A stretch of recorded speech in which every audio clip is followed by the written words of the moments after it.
Hello, I'm Chuck Smith. And I'm Carol Matriciana. Welcome to this edition of The Pagan Invasion. Halloween is a festival that conjures up images of ghosts, skeletons, black cats, witches on broomsticks, and little costumed children scurrying about the neighborhood. Trick or treat! Oh my goodness! Hi there. This is all my candy. And who are you? Vampire. Dracula's wife. While there are some people who may be concerned about the origins of Halloween and its focus on blood, death, horror, and the occult, to millions of youngsters across the nation, it has been adopted as a time to pursue scary fun. It is an opportunity to dress up in ghoulish or fanciful costumes, to engage in the fantasy of being a witch or a vampire, ghost, or devil. Eager trick-or-treaters solicit candy door to door or bob for apples at Halloween parties. Others brave haunted houses and horror movie marathons, while the more daring visit cemeteries at midnight, play with Ouija boards, and hold seances in an effort to contact spirits of the dead. One of the biggest promoters of Halloween is the public school system. School-sponsored Halloween-themed activities often include dances, costume contests, carnivals, and arts and crafts projects. Education officials admit that more effort is usually put into the celebration of Halloween than any other holiday, including Christmas and Easter. Is the stimulation of a child's sense of fun and fear all there is to Halloween, or is there more? For many entrepreneurs, Halloween is big business, a major promotional event used to bring in billions of dollars worth of revenue.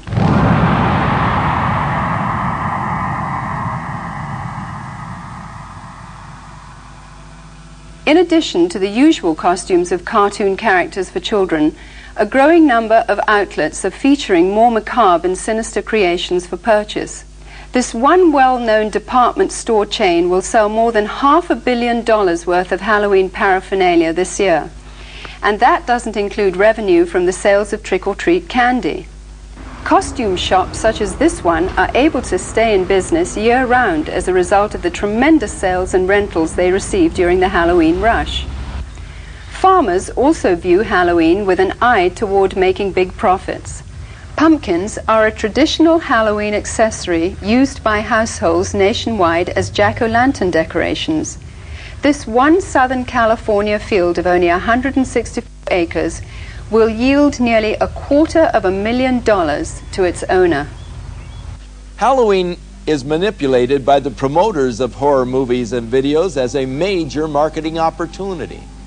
While horror films used to be synonymous with B-movies and considered the conventional low-budget industry standby, today they account for nearly 20% of all of the revenue received by feature film producers and distributors.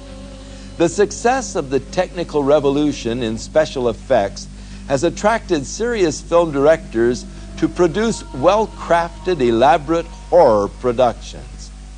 A recent visit to the Video Software Dealers Association exhibition in Las Vegas showed that the two biggest selling artistic genres were pornography and horror.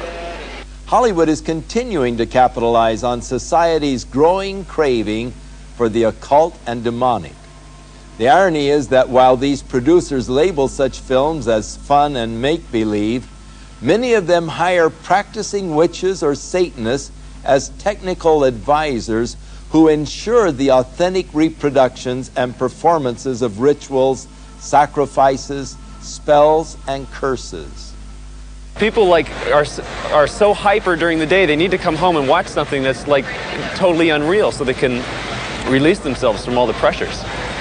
It's just the type of thing that makes you laugh and forget about life. Over the last 2 decades, most horror films have become far more graphic in their depictions of violence and cruelty. Movies affectionately known as splatter films routinely detail torture and dismembering of bodies, drinking of blood, cannibalism, rape, and a host of other grotesque atrocities. Well, we think it's pretty fun. A lot of people just like it because it's fun, it's wacko, it's not real, and so it's just the type of thing that people like to watch because you don't have to think reality when you watch it. When it comes to gore or splatter or any other particular genres, the justification lies in our Constitution. I don't feel anybody has the right to tell me what I can or cannot watch. Most of these films receive R ratings, which mean that children under 17 cannot view the film or rent the video without the accompaniment of an adult. Yet this precaution is seldom enforced, for 15 is the average age of those who see these films. While many producers claim that these gruesome spectaculars are merely fun and not dangerous to the psyche of our youth, many of the scenarios from the horror films are duplicated in copycat crimes which make for sensational headlines.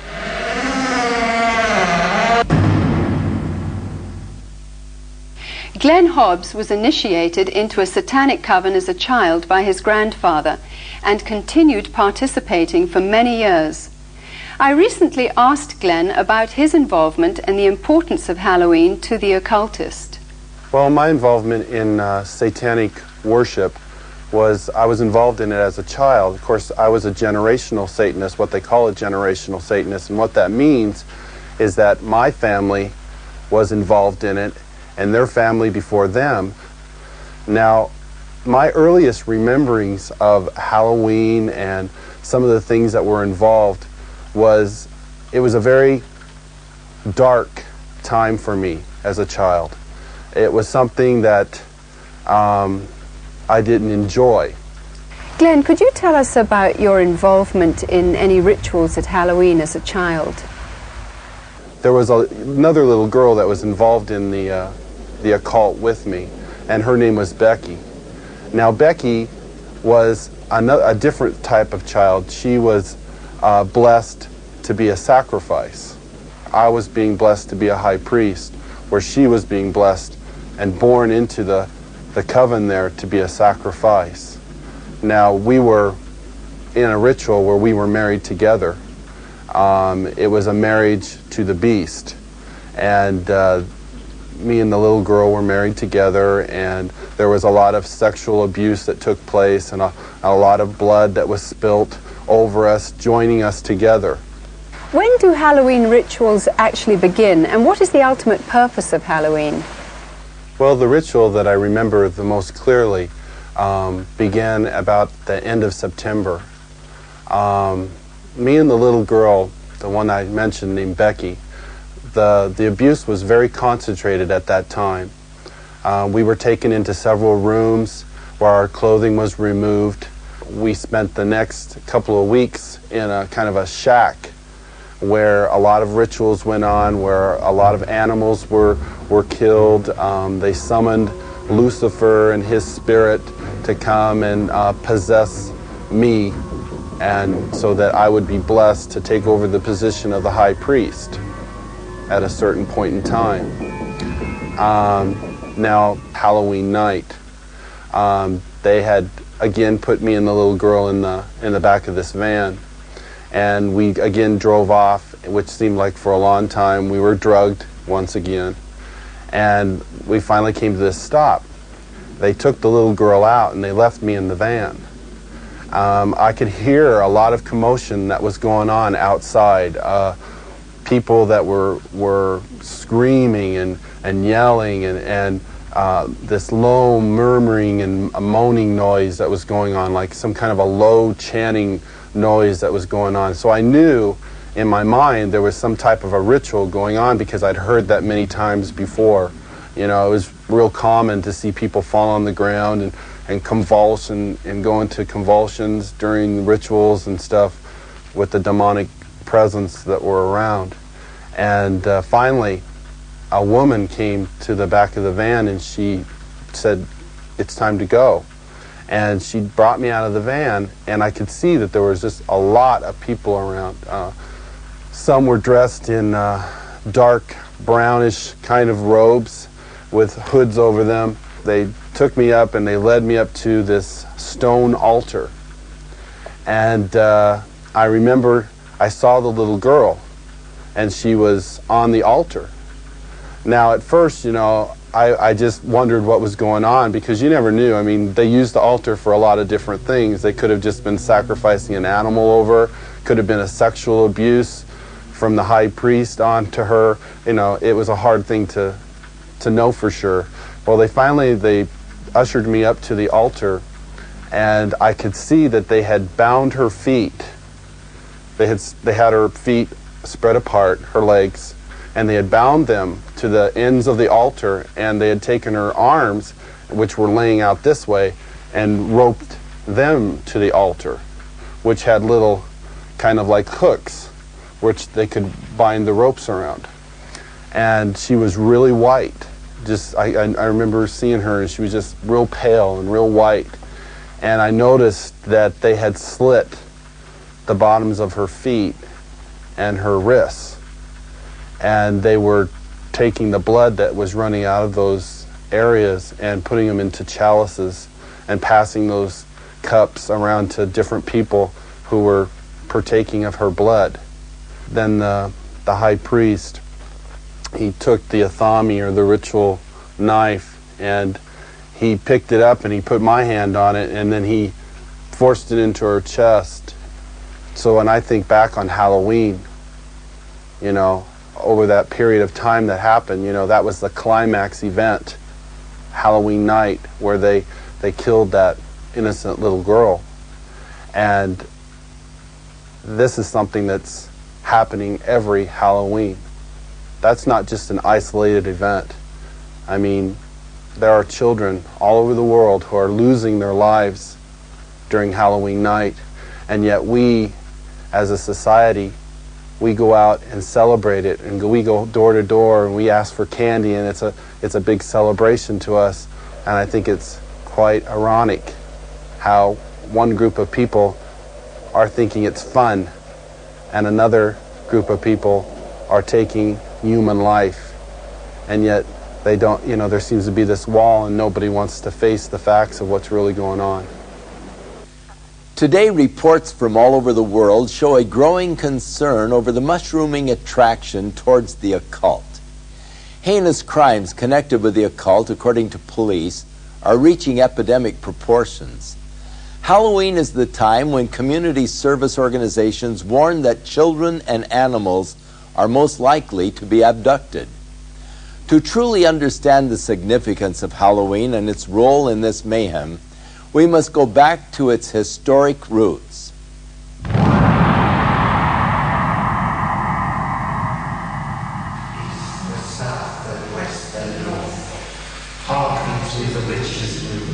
What you are looking at are actual rituals and spells being performed by practicing witches and druids throughout America and Europe. These are not actors or reenactments. They are real. Most of Halloween's customs are the remainders of pagan superstition relating to Samhain, the Druidic New Year. The Druids were the influential priests, magicians, and sorcerers of the nature religions that prevailed in early northern Europe. These native beliefs permeated Celtic culture for about 2,000 years, up until the introduction of Christianity. Today, a revival of the practices of Druidism, along with various forms of witchcraft and nature worship, are sweeping across Europe and North America.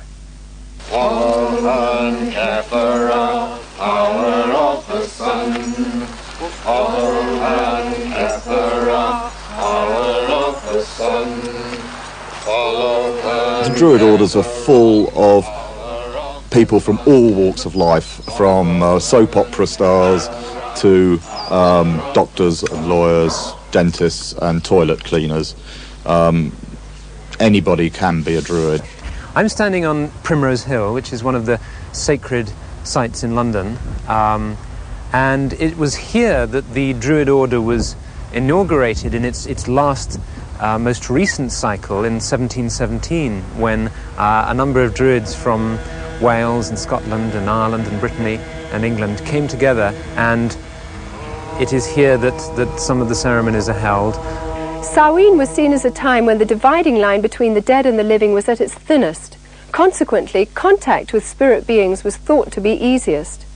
Samhain was also one of the major fire festivals of the Celts, At this time, the Druidic priesthood led the people in diabolical worship ceremonies in which they would sacrifice animals and humans in ritual killings. Human sacrifice has absolutely no place in the modern tradition. Just because we see a pagan revival doesn't mean that we wish to go back to barbarism of any sort. So it's a bit of a red herring. It's not something we like to talk about. The name for Druids is believed to come from the Greek word drus, meaning oak. Druids usually select groves of oaks for their ceremonies and use the leaves in their sacred rites. The work of the Druids consists in reuniting us with the world of nature externally and internally with that stream of ancient wisdom and knowledge. Sharing the Druidic tradition of nature worship is witchcraft.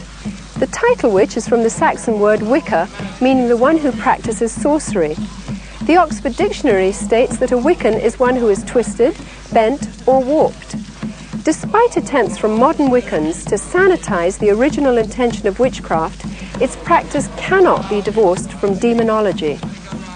O guardians of the watchtower of the east, I, Ishtar, high priestess and witch, do summon and stir thee. I command thy presence at this our meeting, to guard over our circle and to witness our rites.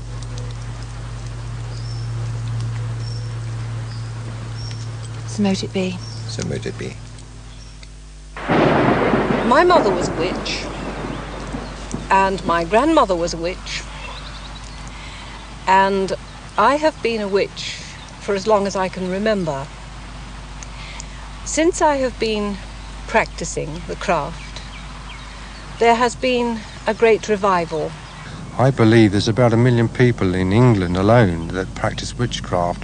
The pagans are all over the place with their covens. If they're not calling themselves witches alone, they are paganistic in their ways. There are probably now as many people practicing witchcraft in Britain as there are committed Christians. I regard myself as a natural witch. I was regarded myself as a witch since early childhood. I was brought up in a very isolated part of the country, on the Welsh border, which has a long tradition of magic and Welsh sorcerers. It's almost as if there's a kind of grassroots feeling back towards paganism. We live in a kind of post-Christian era almost, and that people are moving towards a kind of neo-paganism, I suppose. We learn as practicing witches to tap into forces of nature and to actually, if you like, send out a spell or an incantation or an invocation in a very powerful way.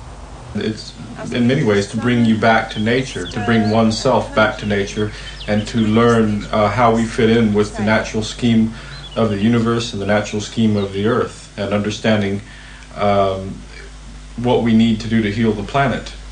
Because worship of nature is so central to their theology, large numbers of practicing Druids and witches are dedicated to today's ecology movement.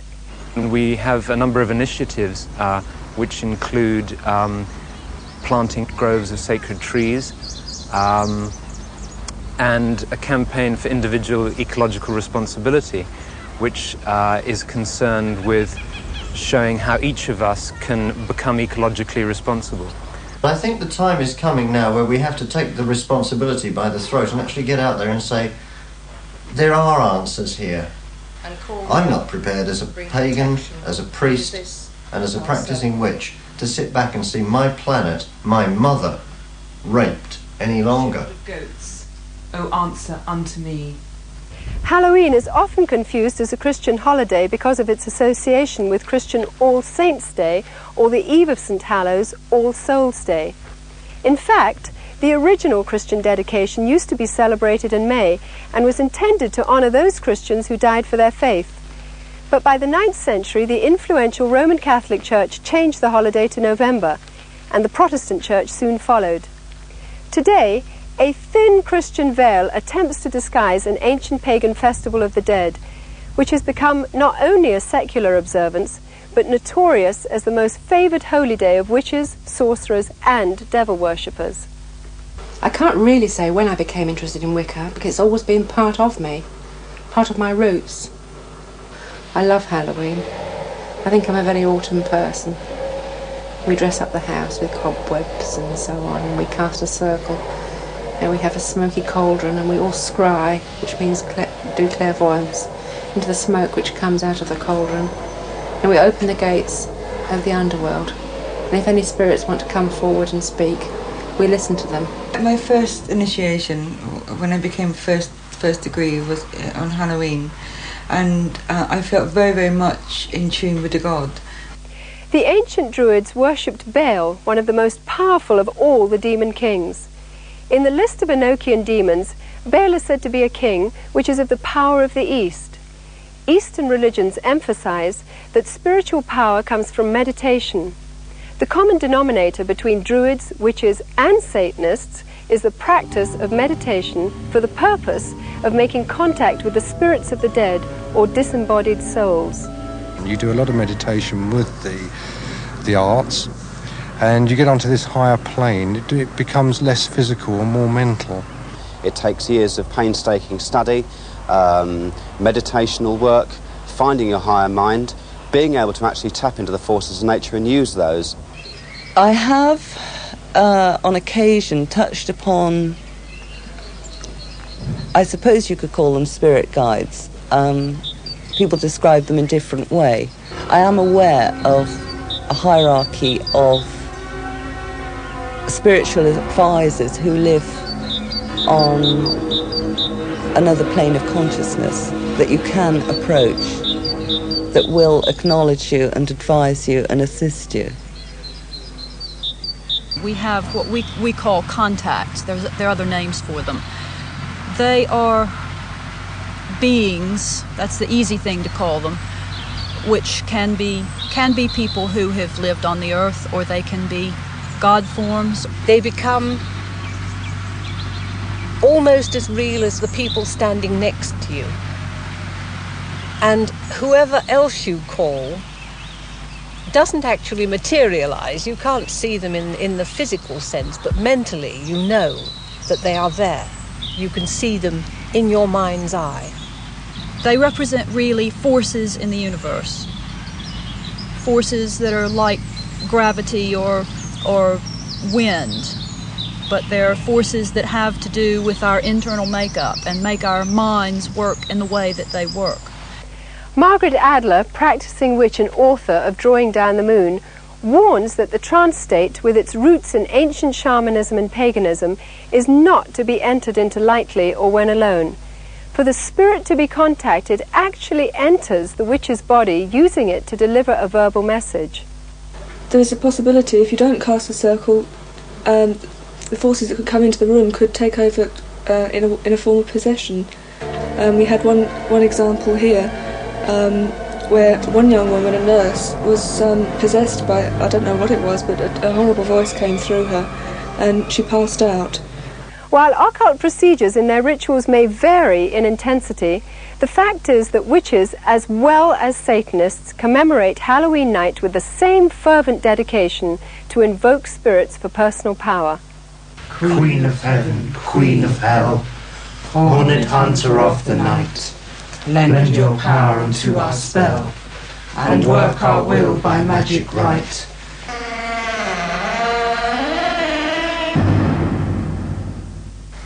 Glenn, you've now been a Christian for some time. What is your reaction when you see Halloween celebrated by people? Whenever Halloween time starts coming around, at the 1st of October, you go into the stores, you see the costumes, you see the mother with her little girl putting the witch's hat on her, and the little boy getting excited about getting the devil mask, and you see the candy, you see the Halloween pumpkins, you see people decorating their houses with skeletons and all these symbols of death. You know, it only serves to bring back horrifying memories to me. Memories of death, memories of children being so abused, so ripped of everything, their character, all in the name of Satan. If a person could really stop the next time they go into that store and realize that there are children who are going to lose their life because people are taking this a step further. There are people out there who don't just celebrate Halloween with trick-or-treat candy. This is a religious holiday to them. This is something that is holy and sacred, and they are taking innocent human life. I can't say, go ahead and have Halloween fun. It doesn't matter if you're participating in Halloween, even if you're not a Satanist, if it's just for fun. No, because these Satanists are using this as a smokescreen. Glenn, you said that Halloween is a religion of Satan. What do you think when you see churches and Christians celebrating Halloween? It makes me sick that the Church of Jesus Christ would take on this horrible demonic thing that is happening in our world. Christians should be the ones who are standing up against this. Christians should be the ones who are saying these terrible things are happening and we want to stand against this. Churches should not be having these Halloween parties at all. They should be coming together as brothers and sisters in Christ, binding together and coming against these dark forces, praying for these children that God will spare their lives, that somehow God will intervene and save these children. Whether the public chooses to believe in the frightening growth of Satanism or not, the fact is that a highly organized network of Satanists are operating in America and Europe today. They seem to be respectable members of society and are integrated into all professions and walks of life. We go now to a special report from noted author Hal Lindsey, who is on location at a site known to be used for satanic rituals.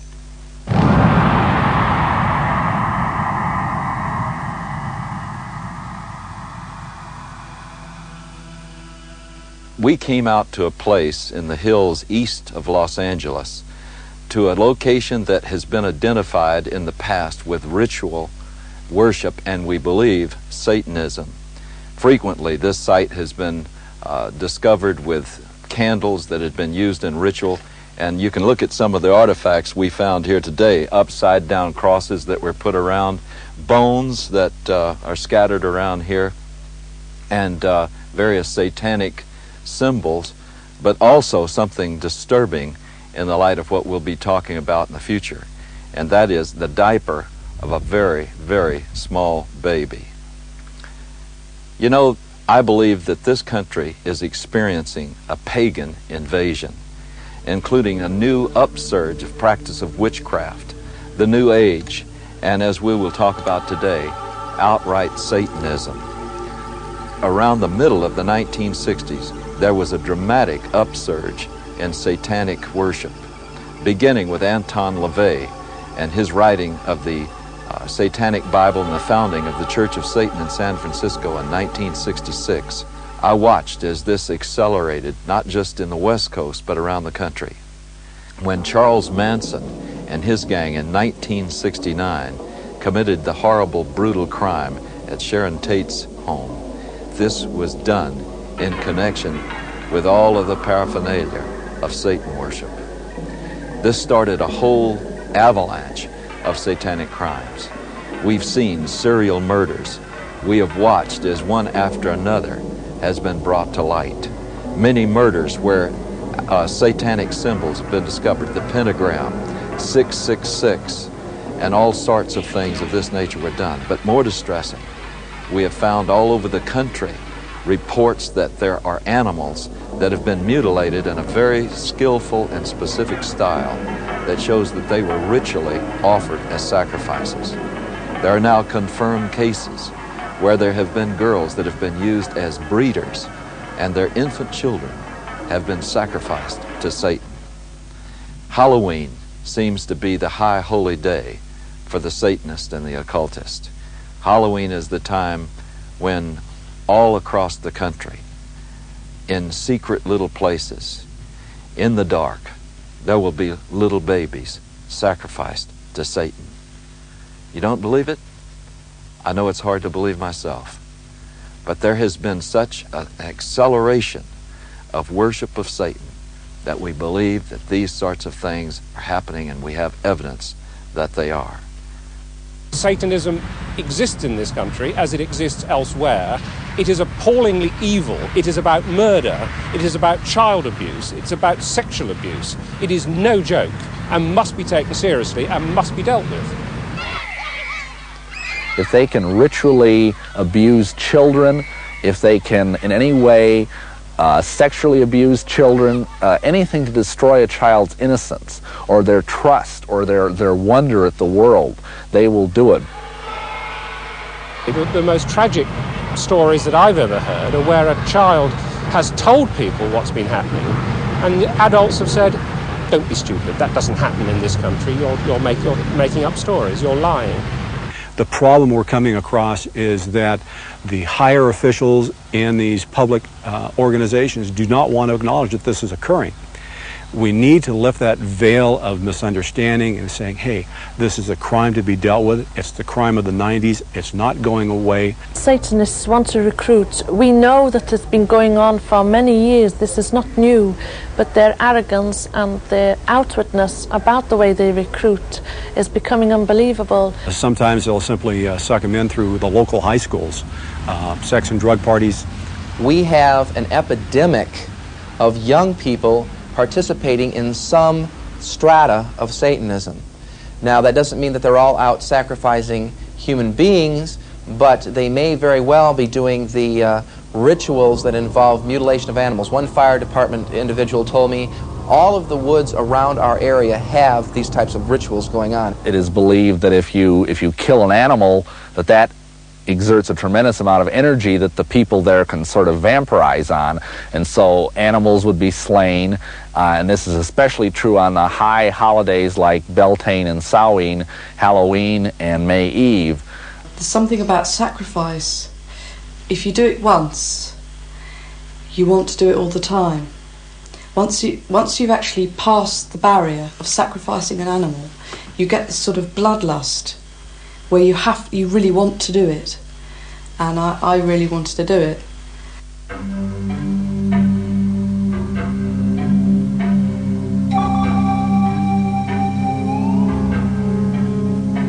This lady in a black robe came forward with this little baby, and at first I didn't realize it was a real baby, and she just laid it on the altar.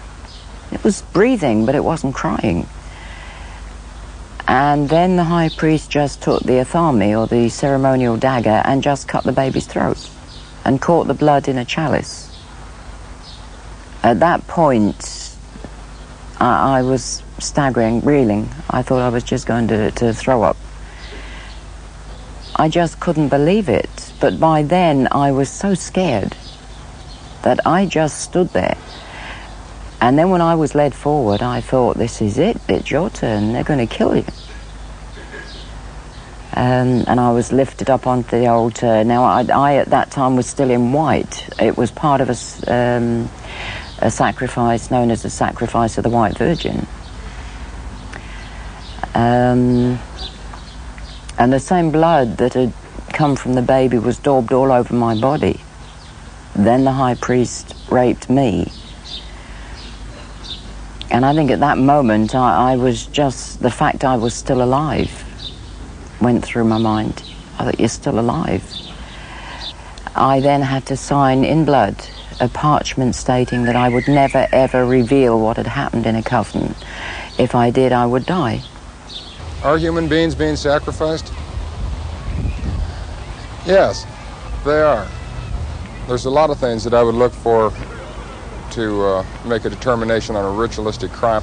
It could be marks that are found at the scene. It may be things like a pentagram. It may be an upside-down cross. It could be, again, the number 666. It could be a loss of blood in the body, certain parts removed in a certain manner. They're victims. Some were targeted for specific reasons. One, because they wouldn't join. Two, because they did join and they want to drop out. Some of their victims are themselves. They voluntarily do it. In many satanic groups, a mother will be asked to sacrifice her own child to Satan, and she may even, in fact, be ritually impregnated to do that. She may even specifically have been impregnated, and then when the child is born, they never register the child as being born, and they kill it in a very horrible way, and sometimes the mother herself is actually asked to do it. Some of you may not even believe what you've just seen. You may believe that this is just something that's aberrational and that it just doesn't reach the mainstream of America. But just think about some of the headlines we've had recently.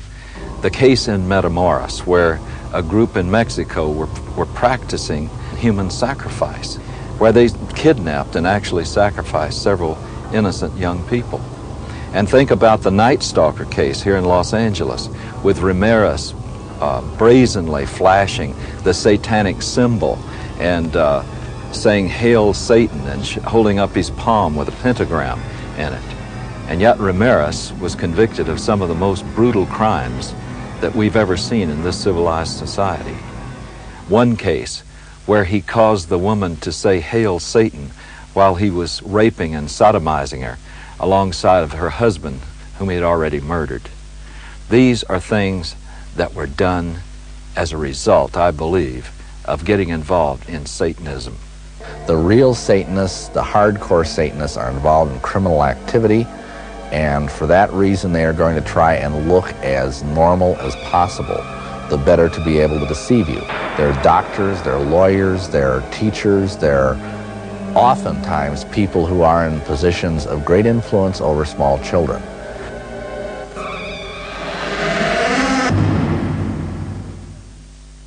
In a recent letter to syndicated advice columnists and landers, a concerned parent wrote of a fourth-grade teacher who had asked her students to write a short essay on what they would most like to do to celebrate Halloween. 80% of her 9-year-olds expressed the wish to kill somebody. It is easy to see how Halloween's ambiance can promote an unhealthy desire for violence. All of today's seemingly innocent Halloween customs and symbols have their origins in the ancient Celtic Day of the Dead. For example, the practice of trick or treat is from Celtic tradition, where people gave food in return for blessings from spirits of the dead. Failure to supply treats would result in demonic retaliation. Jack-o'-lanterns grew out of the Celtic tradition of carving the faces of demonic spirits on turnips and later on pumpkins. The World Book Encyclopedia says the apparently harmless lighted pumpkin face of the jack-o'-lantern is actually an ancient symbol of a damned soul. Candlelit pumpkins, or skulls, at a home signified that the occupants were sympathetic to Satan and would therefore receive mercy by spirits and trick-or-treaters on their Halloween rounds. Perhaps the most sickening of all Druidic New Year practices were the human sacrifices which occurred at midnight. Adults and children alike would be thrown into huge fires while the celebrants danced around them in demonic fits of abandon. By morning's light, only ashes and bones would remain. These were called bone fires, which is where we get the tradition of bonfires today. The Druids believed that black cats were reincarnations of the evil dead and were possessed with supernatural power and knowledge. Bobbing for apples was part of the Druidic New Year sexual divination ceremony of fertility. The broomstick and witches' hats were originally considered phallic symbols. When used in the rituals of witchcraft, these objects supposedly transform the sexual energy released during orgasm into psychic energy. By understanding the pagan origins of Halloween, we can no longer claim ignorance. As parents, we are called to a sense of responsibility and must decide whether to allow our children to participate in occultic celebrations which glorify the powers of darkness. Deuteronomy chapter 18 spells out God's position concerning man's participation in divination, sorcery, or communicating with the dead. Verse 12 states that whoever does these things is detestable to the Lord. By participating in the customs of Halloween, whether in fun or ignorance, We are continuing in practices which have been consecrated to Satan. People who love the Lord should stand for separation from these things and not compromise. Christians can gather together at Halloween and use the night to educate themselves to the dangers of paganism and to take the opportunity to pray and wage spiritual warfare against the powers of darkness in their community. It can be combined with a time of worship, praise, and thanksgiving to our Heavenly Father for victory over Satan, death, and hell. Many of the people appearing on this program got involved in the occult because of a desire for divine-like power. The source of occult power is Satan. It is deceptive, exploitive, and will eventually fail to deliver on its promises. And there is always a hidden and heavy price to pay. The power God offers mankind, on the other hand, stems from a personal caring for that which He created. If you don't know God, but would like to experience His life-changing power, then recognize that Jesus Christ wants to be the Lord and Savior of your life. If you accept the fact that His death and resurrection is payment in full for all of your sins, you will have everlasting life. Within all of us, there is a God-shaped vacuum. Throughout the ages, man has attempted to fill that void with the things of the world. But it is only through a relationship with our Creator that we can be truly satisfied. His Holy Scriptures reveal the way in which we can be reconciled to God, and that is through the provisions of His Son, Jesus Christ. I'm Chuck Smith. And I'm Carol Matriciana.